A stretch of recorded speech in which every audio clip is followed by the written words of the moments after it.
देख लो भाई, सफ़र करने के लिए ना गाड़ी, कौन सी गाड़ी ले रहे हो, कितने लाख की ले रहे हो, कितने हज़ारों की ले रहे हो, मैटर नहीं करता। मैटर करता है आपका will power. It's not about the ride, it is always about the rider. गाड़ी ना उछल बहुत रही है यार, तो एक बार ना टायर प्रेशर चेक कर लेता हूँ। मुझे लग रहा है ज़्यादा हो गया है। सो ब्यूटीफुल यार, वहाँ से आए अपन ऊपर से, देखो ये देखो आप view. Hey, good morning friends, welcome back to the channel. Welcome to the second last video of the series. So we are all set to make our trip back to India. आज पोखरा में हूँ मैं और गोरखपुर तक जा। Bike पे मैंने कपड़ा मार लिया है। कल मैं सोच रहा था कि यार एक वॉश करा दूँ, पर यहाँ पे हो नहीं पाया। मैं शॉपिंग पे निकल गया था, तो फिर वहाँ पे थोड़ा टाइम तो लग ही जाता है। एनीवेज, अपन ना गोरखपुर में इसको बहुत बढ़िया से वैक्स पॉलिश सब करवा देंगे, ठीक है। बाकी आज का वीडियो बहुत इंटरेस्टिंग होने वाला है। क्योंकि टाइम हो रहे हैं एग्जैक्टली सुबह के 7 और गोरखपुर है यहाँ से 281 किलोमीटर्स, 8 घंटे की जर्नी दिखा रहा है। आज होपफुली बॉर्डर पे कोई फॉर्मेलिटीज़ नहीं है, तो अपन सीधे निकल सकते हैं। तो ब्रेक वगैरह मिला के 10 घंटे तो लग ही जाएंगे।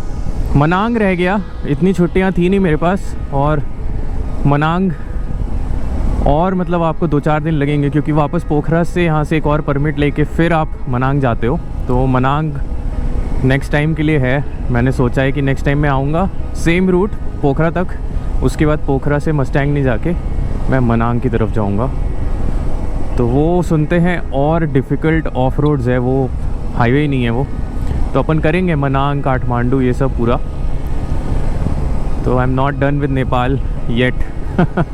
बहुत एक्सप्लोर करना है यार, ये तो मेरा बस स्टार्टिंग था एक नेपाल के लिए, और बहुत मज़ा आया।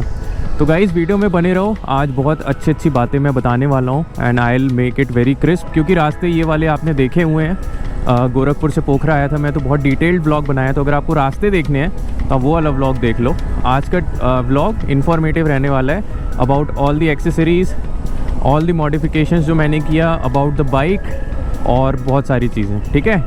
तो आगे मिलता हूँ आपसे।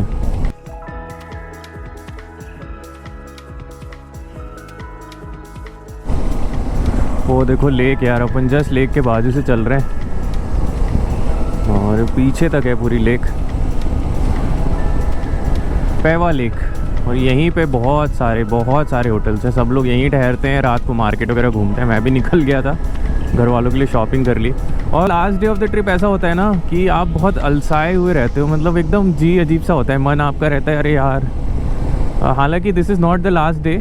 अभी मेरे को गोरखपुर से गुड़गांव 925 किलोमीटर फिर से करने हैं, वो भी सेम एक दिन में। तो वो अपन को रिपीट करना है, क्योंकि और कोई ऑप्शन है नहीं। बट आज नेपाल को बाय बोलते बोलते ना बहुत लो सा फील कर रहा हूँ, मैं सच बताऊँ तो। अभी आगे अपनी एनर्जी थोड़ी मैं ऊपर करूँगा, बट अभी सुबह जब देख रहा हूँ ना कि बाय बोलना है, तो बहुत लो सा फील हो रहा है। ये वो जगह है जहाँ से सारे परमिट्स निकलते हैं। इसका भी मैंने व्लॉग में दिया, इस व्लॉग में भी याद दिलाना तो मैं दे दूँगा। Entry permit counter, immigration office है, यहाँ पे जाओ, मस्टैंग का परमिट ज़रूर से निकाल लो, भंसार और रोड टैक्स से नहीं होगा, ये मैं पहले आपको बता चुका हूँ।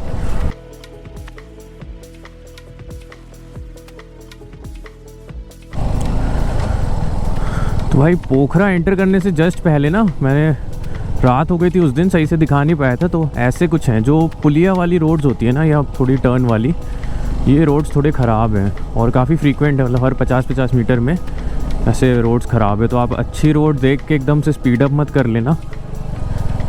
ये जगह है शायद भालू पहाड़, तो मैंने आते हुए भी दिखाया था, यहाँ पे कहीं पहाड़ पे लिखा भी होगा भालू पहाड़।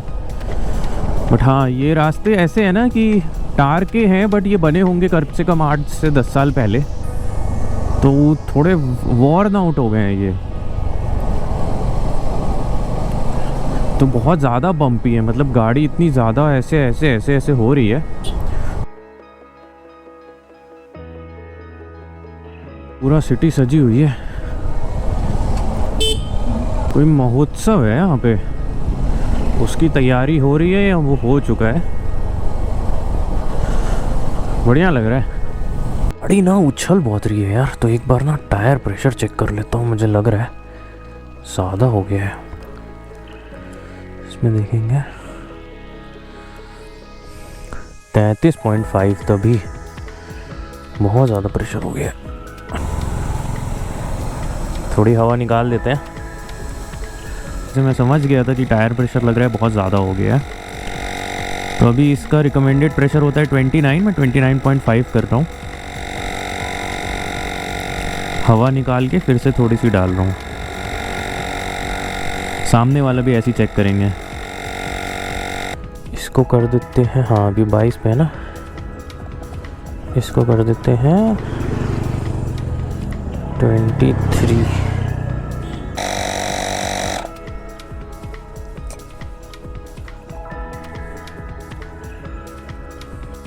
उछले जा रहा है। मैंने कहा क्या हो गया, जैकी को इतने झटके क्यों मार रही है। टायर प्रेशर ना आपको, वैसे तो मैंने डेली सुबह सुबह चेक करता था, आज भी मैंने सुबह चेक किया था, बट आई थिंक गलत भर गया था फिर सुबह पीछे वाले टायर में। सामने वाला प्रेशर तो सही था, अब सही है यार, अब थोड़ा सही से कंट्रोल आ रहा है गाड़ी में। हाँ ओके दोस्तों, चलो सुबह सुबह मैं थोड़ा लो था क्योंकि जब मेरी ट्रिप एंड होती है मैं हो जाता हूँ, बट अब चलो बात करते हैं। तो पहला मॉडिफिकेशन जो मैंने कराया था भाई इस राइड के लिए वो था ये हैंडल बार, और इस हैंडल बार ने अपने आप को प्रूव कर दिया है। आई मीन पहली चीज़ जो मैंने नोटिस की थी इमीडिएटली, सिटी राइड्स में बहुत सही मैनूवरिंग हो गई थी, तो सिटी राइड्स में मेरा राइड और कंफर्टेबल हो गया था। तो वहीं मैंने नोटिस किया था कि यार अब ना टर्न लेने में, कर्व्स लेने में ना कम एफर्ट लग रहा है। और वही सेम चीज़ ऐसे पहाड़ों के कर्वी रास्ते जो मैं चल रहा हूँ, इसमें भी पिछले वाले स्टॉक हैंडल बार से कंपेयर करूँ तो यार इसमें मनूवरिंग बहुत अच्छी हो गई है बाइक की। देन बात आती है ऑफ रोड और इसकी स्टर्डीनेस की, तो भाई मस्टैंग के ऑफ रोड्स बहुत अच्छे से इसने मेरे को पार करा दिए, और मैंने काफ़ी वो ऑफ रोड्स सैडलिंग करके पार किया है। आप वो वाला वीडियो देखोगे ना जब, अगर आपने नहीं देखा है अभी तक, तो मैंने सैडलिंग करके काफ़ी पार किया है। और इस हैंडल बार से ना जो मैं कर पा रहा हूँ, जो मैं पिछले स्टॉक हैंडल बार से नहीं कर पा रहा था, वो है कि मैं सैडलिंग करके ना गाड़ी मनूवर कर पा रहा हूँ आराम से। तो आप समझ रहे हो, सैडलिंग करके गाड़ी को अगर मुझे ऐसे ऐसे टिल्ट करना है तो वो मैं इस हैंडल बार से बहुत कॉन्फिडेंटली कर पा रहा हूँ।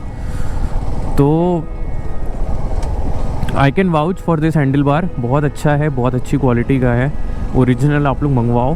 And if this is a very great upgrade, specially जो लोग यार टूरिंग करते हैं, ऐसे ऑफ रोड्स वगैरह में चलाना है ना जिनको अपनी वी-स्ट्रॉम, पक्के से ये हैंडल बार लो, बहुत सही है यार। आपके राइड्स को बहुत कंफर्ट कर देगा ये, ऑफ रोड्स वगैरह भी अच्छे कर देगा, सिटी राइड भी अच्छी कर देगा।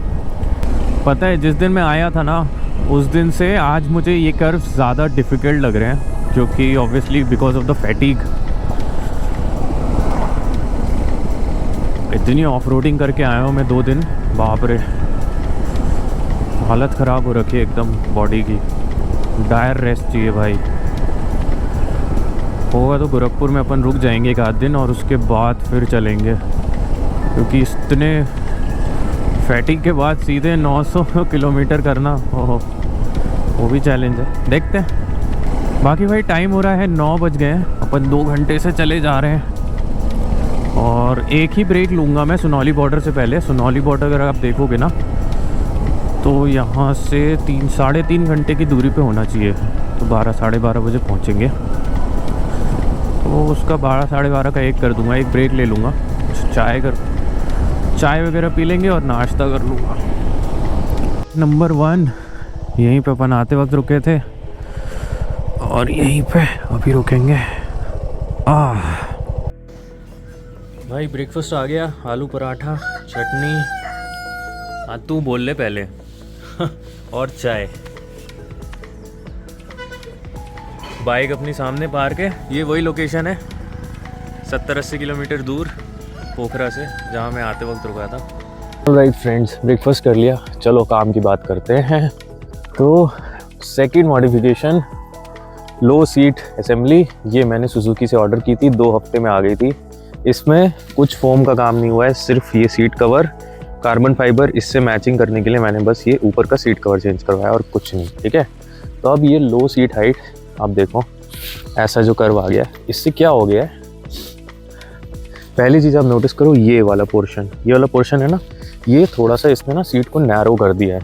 अब नैरो होने की वजह से ना मेरा जो बाइक का कंट्रोल है, जब मेरे दोनों पैर नीचे रहते हैं, स्पेशली मुझे जब पीछे करना हो, रिवर्स करना हो, उस समय बहुत बेहतरीन कंट्रोल आता है मेरे पास। और क्योंकि मेरे पैर इस सीट असेंबली की वजह से नीचे प्रॉपर नीचे आ रहे हैं, तो बाइक में ज़्यादा इजीली कंट्रोल कर पा रहा हूँ, ऐसे हिली टेरेन्स में भी, नॉर्मल टेरेन्स में भी, ऑफ रोड्स में भी, कहीं भी। तो अभी मैं अगर आपको बताऊँ ना, तो अभी कई जगह ऐसा हुआ था मस्टैंग जाते समय कि मैं चला रहा हूँ, एक नैरो सा पुल है और सामने से कोई गाड़ी आ रही है, वो रुक नहीं रही है, मुझे रुकना पड़ा, मैं ऐसे क्लाइंब कर रहा हूँ और मुझे रुकना पड़ा। ऐसे सिचुएशन में ना ऐसी सीट हाइट हो जिससे आपका पैर नीचे पहुँच जाए, बहुत हेल्प करता है। I was able to control the bike with full luggage, आराम से, कोई दिक्कत नहीं हुई, आगे पीछे करने में, साइड में लेने में, एक टांग पे रखने में, मतलब नहीं दिक्कत हुई। तो बॉटम लाइन इसकी यही है कि भाई ये सीट काम कर रही है। सेकंड आते हैं सीट कंफर्ट। तो सीट कंफर्ट के लिए मैं सिर्फ आपको इतना बताना चाह रहा हूँ कि इस पूरे टूर में, इतने हार्श टूर में, मैंने ना जेल सीट यूज़ की ना एयर सीट यूज़ की, मैं कैरी ही नहीं कर रहा हूँ, नॉट कैरिंग एनीथिंग, रॉ मैं इस पे बैठता हूँ, इस पे चलाता हूँ, ब्रेक्स लेता हूँ रेगुलर इंटरवल्स पे, कंफर्ट का कोई इशू नहीं है। मतलब जो इसकी स्टॉक सीट थी ना 835, उसमें और इसमें कंफर्ट में मुझे कोई डिफरेंस नहीं लगा। उसमें थोड़ा सा फोम एक्स्ट्रा है, इसमें थोड़ा फोम कम है, बट जब आप लॉन्ग टूर पे निकलते हो ना, तो जो राइडिंग है वो ऑलमोस्ट सेम है, ठीक है। तो ये थी अपनी लो सीट के बारे में। तो भाई अभी अपन को महाराष्ट्र से अपना एक भाई मिला है, क्या नाम है तुम्हारा? मेरा कुणाल गुजले।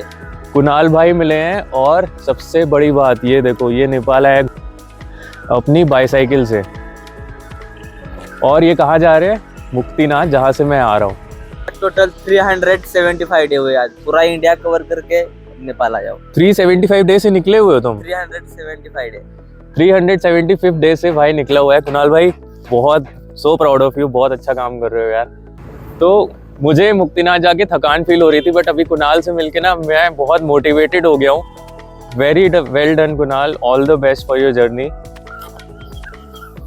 भाई मजा आ गया सच में, आपको थोड़ा सा दिखाता हूँ सच में यार। मतलब हम लोग कितना कंप्लेन करते हैं और देखो लड़के कितनी मेहनत कर रहे हैं, मतलब कितना अच्छा लगा मुझे इससे मिलके, और कितना यंग लड़का है यार ये, मतलब सच में हैट्स ऑफ है।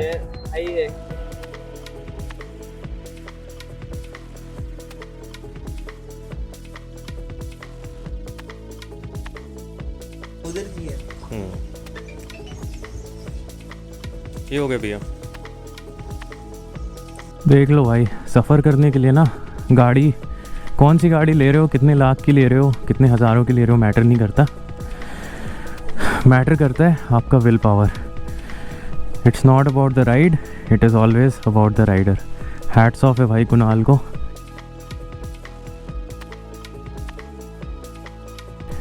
सारे धाम ज्योतिर्लिंग्स करके, इंडिया का पूरा टूर करके, अब भाई नेपाल है और जा रहा है मुक्तिनाथ। भाई bro, all the best. Pension bridge देख रहे हो गाइस, वो बीच में चल रहे हैं और देखो वैलीज में, क्या थ्रिलिंग एक्सपीरियंस होगा यार, टू गुड। काफ़ी कुछ है पोखरा में भी घूमने लायक। एक महादेव की मूर्ति है बहुत बड़ी, वहाँ से पूरा पोखरा शहर दिखता है, वो सब अपन कवर करेंगे। ये राइड अपनी मस्टैंग की थी, बट नेक्स्ट टाइम ना पोखरा एक दिन एक्स्ट्रा लेके आएंगे। बाकी यार रिव्यूज़ यहाँ के बहुत अच्छे हो जाते हैं इस वाले रूट पे। रोड्स भी अब ठीक हो गई हैं, जो पीछे बम्पी वाले रोड्स थे ना, बम्पी वाले रोड्स नहीं, अब थोड़े सही रोड्स हैं।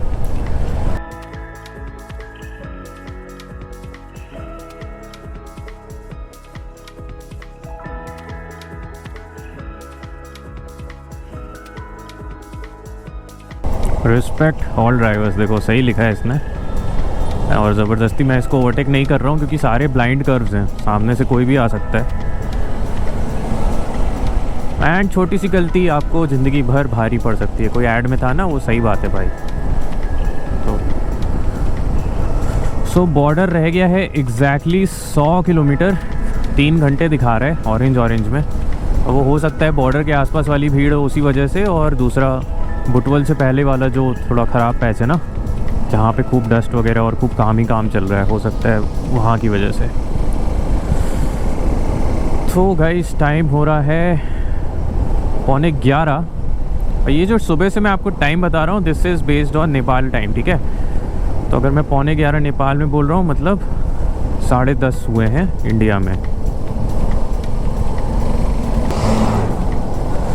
तो मैं दोनों चीज़ ट्राई कर चुका हूँ, सुबह ब्रेकफास्ट करके निकलना या ब्रेकफास्ट स्किप करो निकलो और फिर थोड़ा राइड करके 50-100 किलोमीटर फिर ब्रेकफास्ट करो। तो मुझे ना सेकेंड वाला तरीका ज़्यादा सही लगता है, टाइम भी बचता है उससे। और एक जो फर्स्ट ब्रेक होता है ना आपका, जब आप सुबह निकलते हो उसके बाद जो आपका फर्स्ट ब्रेक होता है ना, बहुत इम्पॉर्टेंट होता है कि सुबह आप निकल जाते हो, उसके बाद एक स्ट्रेचिंग ब्रेक, एक खाने का ब्रेक, चाय ब्रेक एनीवेज आप लेते ही हो। तो मैं उसको ब्रेकफास्ट में कंबाइन कर देता हूँ। गाइस यहाँ तो रुक के मैं दिखाता हूँ आपको 2 minute. What a view man. अब देखो आप, वो नदी आ रही है, टर्कोइज वाटर है पूरा, वहाँ से अपन आ रहे हैं, देखो ऊपर से उतरते हुए और ऐसे जा रहे हैं, और ये नज़ारे हैं भाई,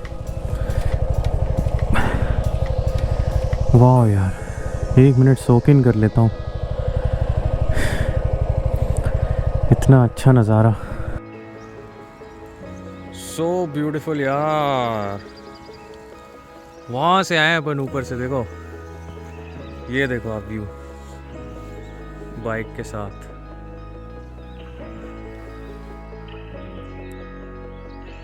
भाई मिलेगा ऐसा व्यू कहीं? This is possible only in Nepal. Crazy view यार। यार पानी देखो आप कितना ज़्यादा साफ और टर्कोइज्ड है। यहाँ से अपन आए हैं, उधर से आए हैं उतरते हुए ऐसे, और ऐसे जा रहे हैं भाई। बहुत ही सुंदर रास्ते हैं यार। थोड़ा आगे से दिखाता हूँ आपको, ये देखो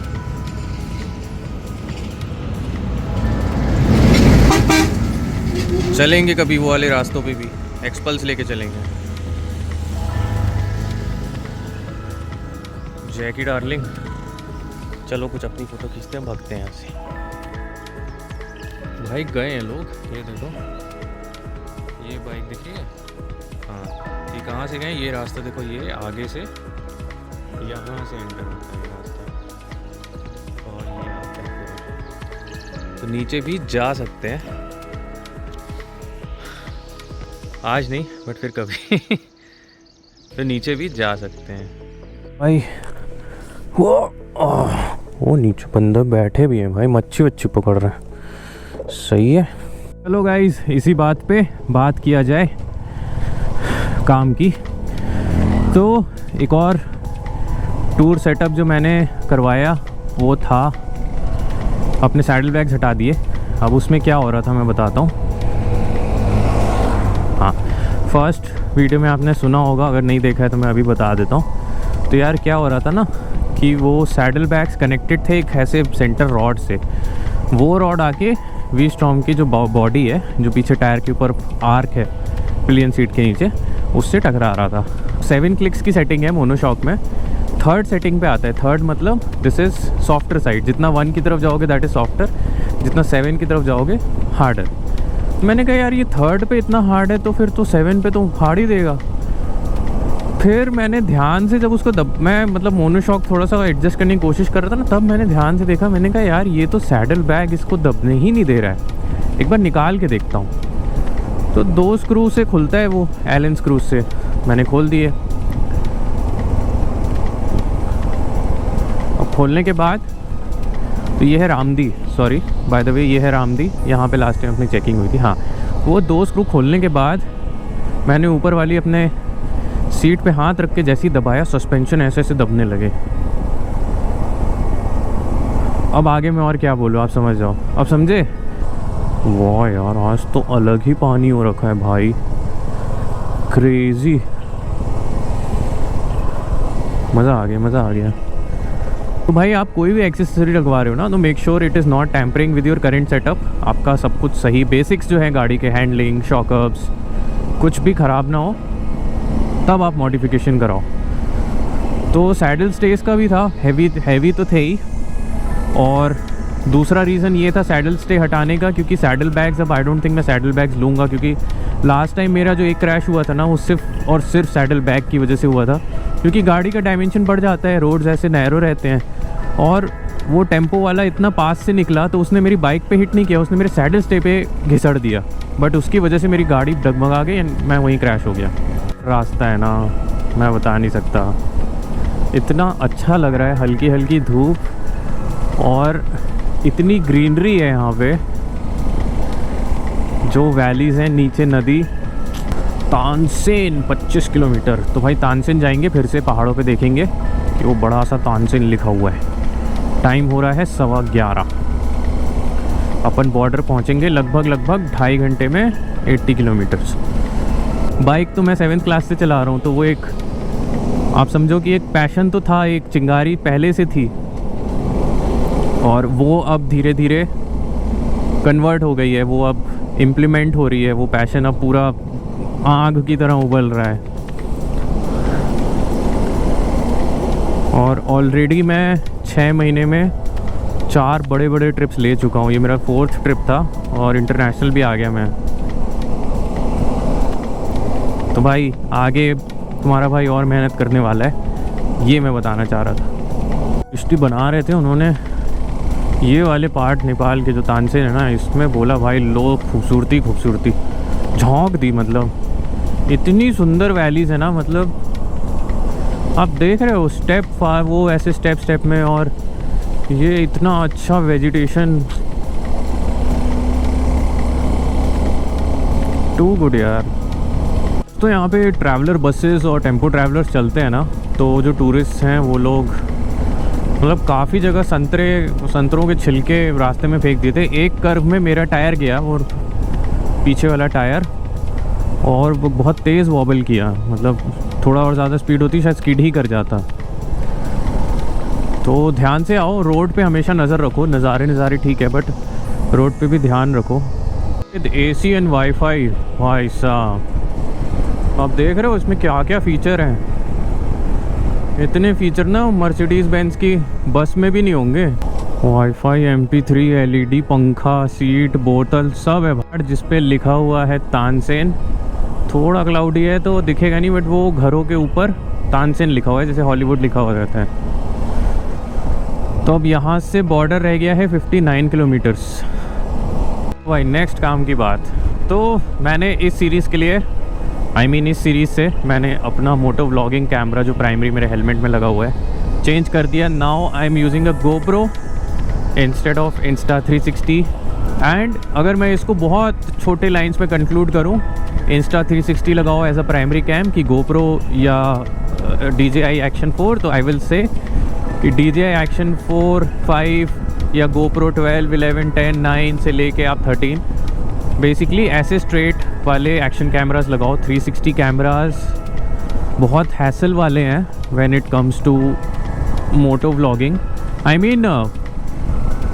360 कैमरे से मैंने बहुत अच्छे शॉट्स लिए हैं जो सिर्फ 360 से पॉसिबल हैं। पर अगर मैं उसको सिर्फ हेलमेट में लगा देता ना, और वो जो ये हेलमेट वाला पर्सपेक्टिव है ना जो आप अभी देख रहे हो, इस पर्सपेक्टिव के लिए ऐसे GoPro या DJI जैसे कैमरा ही बेस्ट हैं। नेक्स्ट एक्सेसरी जो मैंने लगवाई वो थी टॉप बॉक्स। जाना का है 45 लीटर्स, ABS प्लास्टिक वाला मॉडल है ये। और इसने कैसा परफॉर्म किया भाई, बढ़िया है, स्टर्डी है।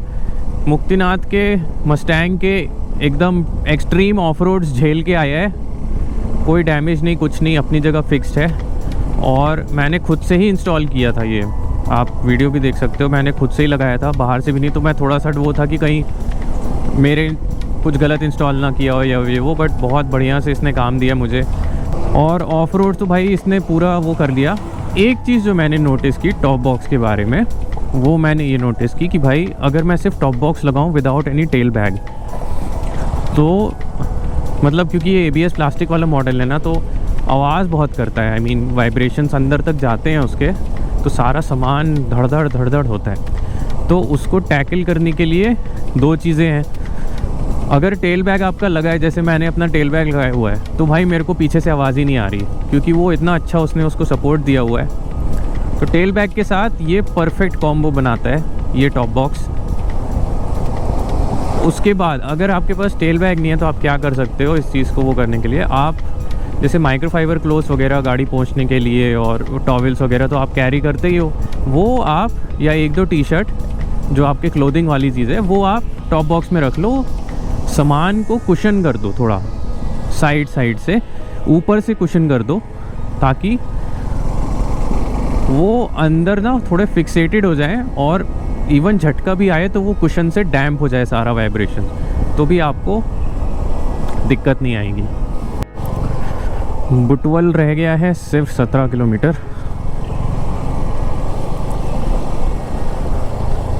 और भाई देख रहे हो आप, साइज़ देख रहे हो माउंटेन्स की। ऐसा नहीं कि पोखरा और उसके बाद से ही मिलेंगे आपको, ये देखो दीज आर ह्यूज माउंटेन्स। नीचे इतनी गहराई से ये स्टार्ट हो रहे हैं ना, वो देखो भाई। ये बुटवल के आसपास का एरिया इतना ज़्यादा डस्टी है ना, मैंने तो अपना बागलावा ऊपर तक चढ़ा लिया, नाक तक एकदम। बहुत धूल है भाई यहाँ पे। इवन आप यहाँ के पहाड़ देखोगे ना, तो पहाड़ में हमेशा एक मिल्की सा स्मॉग, धुआं और डस्ट ऐसा दिखेगा आपको। यहाँ का AQI मेरे हिसाब से बिगड़ गया है because of the construction and pollution वगैरह। और भाई सबसे मेन मुद्दा, बाइक ने कैसा परफॉर्म किया मस्टैंग के रोड्स में। तो भाई देख लो वीडियो आप लोग जाके, आपको पता चल जाएगा बाइक ने कैसा परफॉर्म किया। तो आई डोंट नो लोग क्यों बोलते हैं कि ये गाड़ी this is a mild off roader. भाई ऐसा कुछ नहीं है, हार्डकोर ऑफ रोडिंग में करके आया हूँ।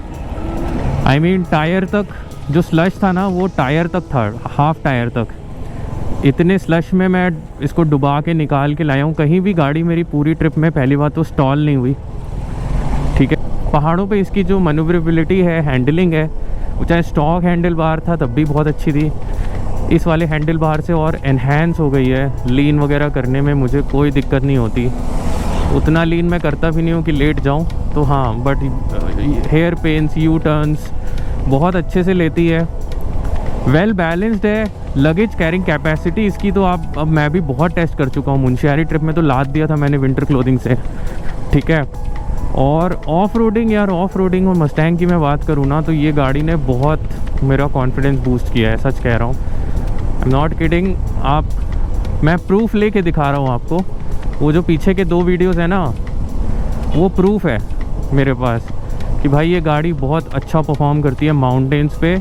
And this is not a mild off roader, this is a proper off roader. मतलब आप इसको ले जाओ, ये सैंड में भी चलती है, ग्रेवल में चलती है, स्लश में चल जाती है,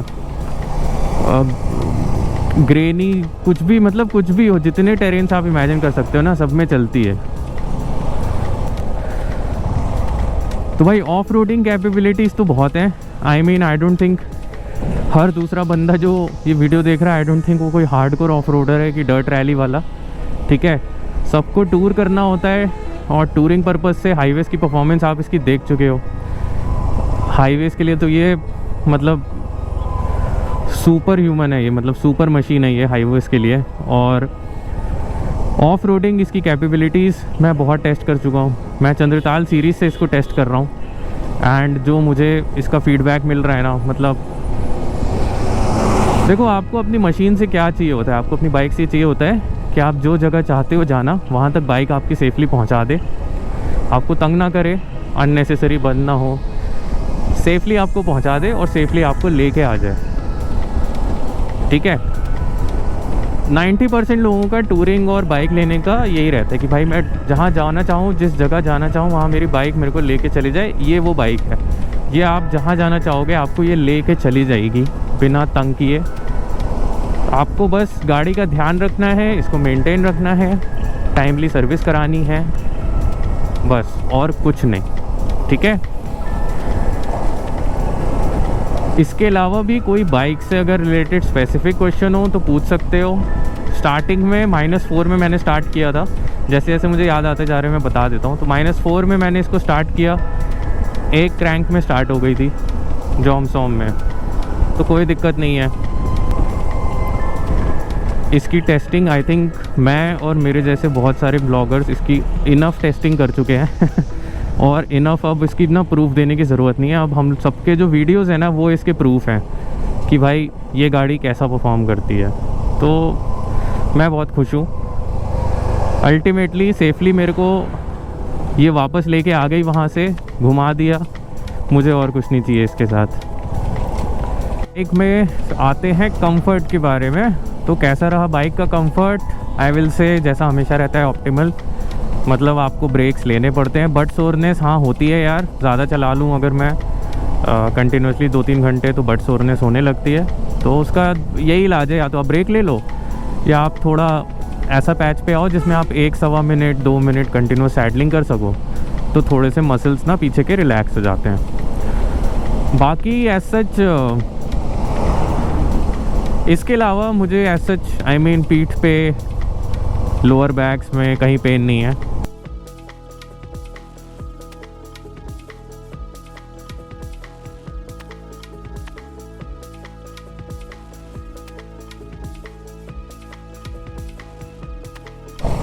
वाओ, अरे वाह, बाबा सिद्धेश्वर धाम आ गए अपन।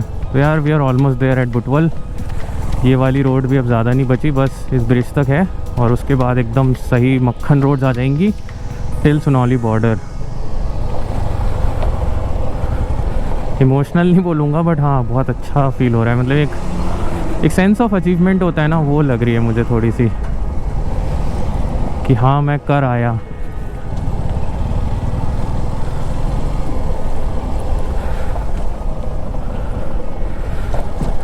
हर हर महादेव, यही है भाई अपनी सोर्स ऑफ एनर्जी। बस भोलेनाथ का नाम लो और निकल जाओ, बाकी वो देख लेंगे। आप नीचे उतर के जा सकते हो, पता है देखो कुछ लोग खेल रहे हैं ना वहाँ पे, मैं दिखाता हूँ उसकी एंट्रेंस। तो अगर आप कभी सिर्फ बुटवल तक आ रहे हो तो आप पूछोगे यार मैं सिर्फ बुटवल तक आके क्या करूँगा, ऐसा नहीं है ब्रो। भैरवा बुटवल यहाँ के मार्केट्स बहुत सेक्सी हैं, बहुत अच्छे दामों में। यहाँ के जैकेट भाई, मैंने मुंशियारी ट्रिप में एक मोटा जैकेट पहना था ना, यहीं का है वो जैकेट। और वो नेगेटिव टेम्परेचर्स का जैकेट है भाई, उसको पहनने के बाद ना हवा लगती है ना पानी जाता है। मतलब यहाँ पे अगर आपको अच्छे जैकेट लेने हो तो नेपाल से लो, यहाँ से भैरवा बुटवल यहाँ से लो, बहुत बढ़िया आपको सामान मिलेगा और अच्छे दाम में मिलेगा। ट्रैक पैंट्स वगैरह ये सब ना। तो ये है उसकी एंट्री, देखो यहाँ से आप नीचे जा सकते हो सीढ़ियाँ उतर के और नदी के पास सेफली फ़ोटो वगैरह खिंचवा सकते हो। Nepal off roads is over. अब हमें ऑफ रोड्स मिलेंगे सुनौली बॉर्डर पार करते ही, बट नेपाल का वी आर थ्रू। अब हम यहाँ से बॉर्डर चलेंगे 40 मिनट्स इसलिए क्योंकि 30 किलोमीटर्स है और बीच में पूरा रेड दिखा रहा है, तो मे भी शायद शहर में जाम वगैरह लगाओ, नॉट श्योर। बाइक से रिलेटेड आखिरी सवाल, बाइक ने एवरेज कितना दिया? तो मैं जब पहुँच जाऊँगा तो इसका स्क्रीनशॉट मैं डाल दूँगा, आप देख लेना, ठीक है।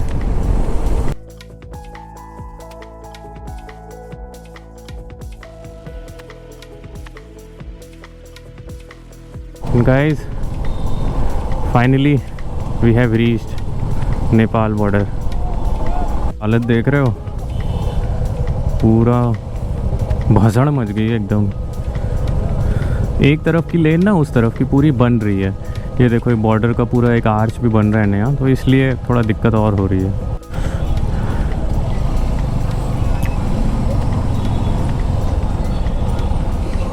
मेरे देश, मेरी मिट्टी, मेरी जान, आ गया मैं वापस।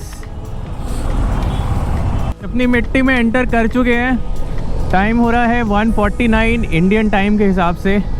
और यार सुनौली बॉर्डर पे बहुत ज़्यादा भीड़ थी, जाम लगा हुआ था।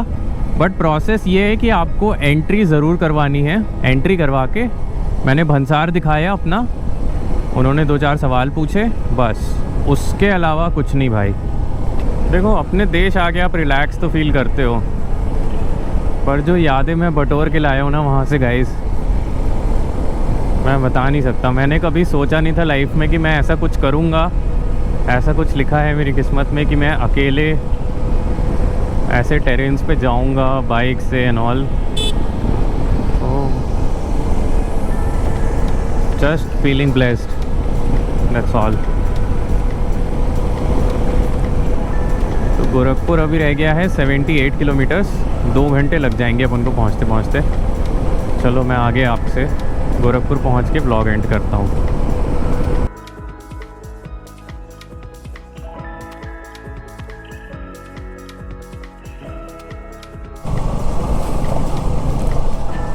भाई इंडिया के रास्ते मस्टैंग से कम है क्या?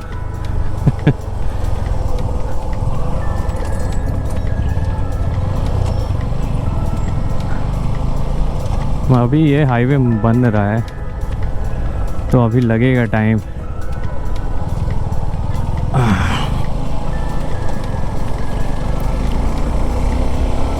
पूरा है 3:47 और हम आ गए हैं फाइनली गोरखपुर।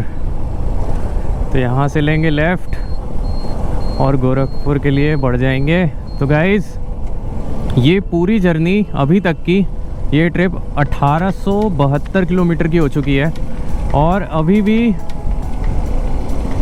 पिक्चर बाकी है, क्योंकि अभी हम गोरखपुर से गुड़गांव जाएंगे नॉन स्टॉप अगेन। बाकी वीडियो कैसा लगा गाइस, कैसी लग रही है ये सीरीज़, कैसी लगी मेरी मेहनत। फाइनली सेफली मैं आ गया वहाँ जाके घूम के मस्टैंग मुक्ति, बहुत अच्छा फील हो रहा है। सोलो गया था भाई।